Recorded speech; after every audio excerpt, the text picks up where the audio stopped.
So fertilization is internal, that is a fusion of male and a female gametes, that is a egg and sperm cell is take place inside the female body, and the fertilized egg leaves the female body through the opening called as a cloaca.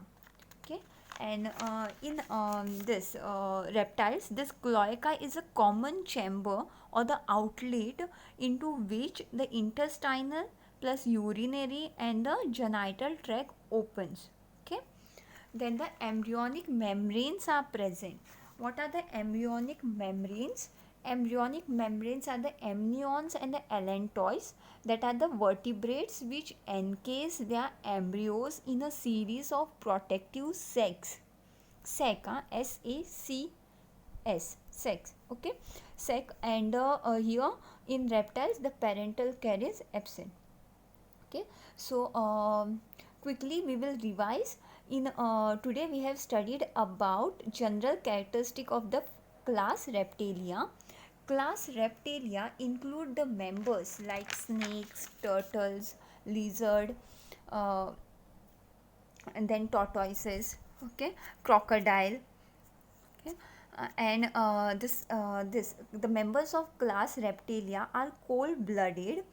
Cold blooded means they the body temperature um, does not they are not capable of regulating the body temperature according to the temperature of their surrounding. Okay, and this cold blooded animal also called as the poikilothermic or the ectothermy or the hydrothermy. Okay, then they are terrestrial or aquatic, and they are air breathing, that they will respire through the lungs. Okay, the body is divisible into head, trunk and tail.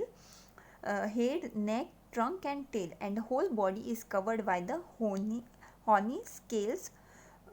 Then the limbs are tetrapodous, that is a two pairs, and the pentadactyly type, that is they will be having of 5 digits, and each digit will be end up into horny claws. Okay, while these limbs are absent in some lizards and also in snakes. Okay, the next point is the endoskeleton. Endoskeleton is will be comprised of skulls with the median occipital condyle, intraclavicle in a T-shaped. Intraclavicle means the bone that is placed in between the collar bone, okay, or the clavicle bone. Okay, it will be in a T shaped, and occipital condyle, that the articulates the bone that which is play a projection which are formed at the posterior end of the skull, which articulates with the neck. Okay, will be single median. Then the mandible consists of many pieces, and it articulates with the cranium with the quadrate. Then the vertebrae are gastroserous. Okay, then the respiration is through lungs, and the heart will be three chambered, that is it will be divided into two auricles and incompletely divided ventricle, whereas in crocodile what happens, the heart is four chambered. Okay, the skin is the body is covered with the horns or spines, and skin will be dry, thus skin glands will be absent. Okay, then the RBCs are oval and nucleated. Kidney will be in without nephrostome and the metanephric form, and each kidney will be provided with separate ureter, and the excretion will be, or the nitrogenous waste will be in the form of uricotelic, that is in the form of uric acid. Okay, cerebrum is developed. Cerebrum in brain is well developed as compared to the amphibian, and they will be having a 12 pairs of cranial nerves. Sexes are separate. Fertilization is internal. Embryonic membranes are present, whereas the parental care is absent.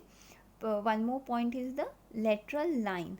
The sense organ which are present in the aquatic forms is absent in the reptiles, whereas the Jacobson organ is present at the roof of the buccal cavity. Okay, so these are the general characteristic of the class Reptilia. Okay, with this we are ending up with our lecture. In our next lecture we will study about the classification of class Reptilia. Thank you.